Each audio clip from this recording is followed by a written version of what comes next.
Why did the Gen Z and the millennials fail to turn out on the streets just as they have been doing other protests on Thursday? Now, on this video here, before I dissect that topic, kindly make sure that you subscribe, like and comment, because that's the best support you can always give this channel. My reason number one that I feel these people didn't turn out in large numbers to protest is because of the goons that entered in the streets to protest along them.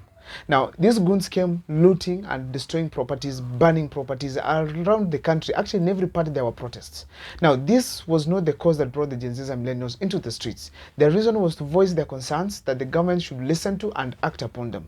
But these people who brought a different way of operation, where they destroyed properties, brought some fear to these Gen Zs and millennials, because the people who were protecting their properties turned out also to protect their properties using some armed weapons, some weapons which could have maimed any of the Gen Z millennial and the millennials. Now, therefore, these people brought the goons brought them some fear, and as a result, these people decided to boycott the protests on Thursday. And the reason is exhaustion. These people have been working up and down for almost last 3 weeks, protesting against the finance bill, which of course was rejected later on by the president, but also progressive, they also had more other events like have vigils and also going to light candles all over, donation of blood, also protests again. Now, all these events have made these people to be exhausted, considering they're young and most of them do not have resources. Another thing I think that made these people not come to the streets is lack of the motivation. Therefore, in this stuff, I mean that, you know, when the first people were coming to the streets, going to churches, and even the climax of going to parliament, these people had one thing that was motivating them. That was the reject the finance bill 2024. But this time around, Ruto must go has not been so strong. There's no other such a strong hashtag that has been driving these people to get into the streets.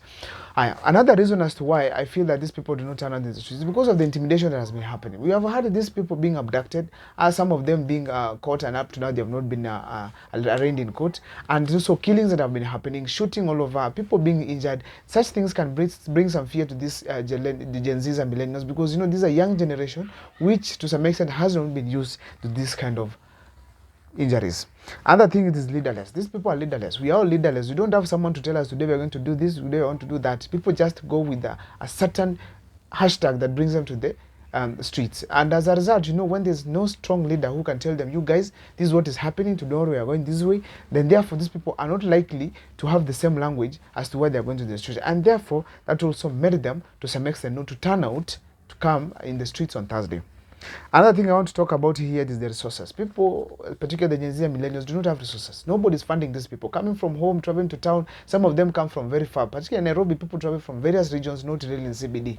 And when they come, these people use money which they could not be having to conduct protests both on Tuesday and Thursday. Now, considering all this, what is next for the Gen Zs and millennials? First of all, I want to say that they have to stick to be the way they are, so that they ensure there's no leader who is going to be intimidated, bought, or maybe is going to be in fear, because that will seriously demoralize them. That was evident because we saw some influential figures in the protest when they started tweeting, don't go this place, don't do this, don't go to town, don't demonstrate. Such people brought some fear and demoralized most of the people, including Caliph Cairo himself. Now, and therefore, if these people have a leader, they will of course now be easily controlled, and that is very wrong.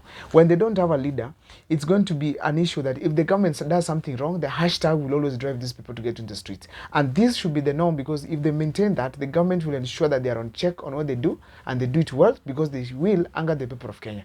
That is my video there and there. If this is the first time you're watching my videos, kindly make sure to subscribe, like and comment, because that's the best support you can always give this channel. If there's any reason that you feel I have not included in the list, kindly make sure that you drop it in my comment section.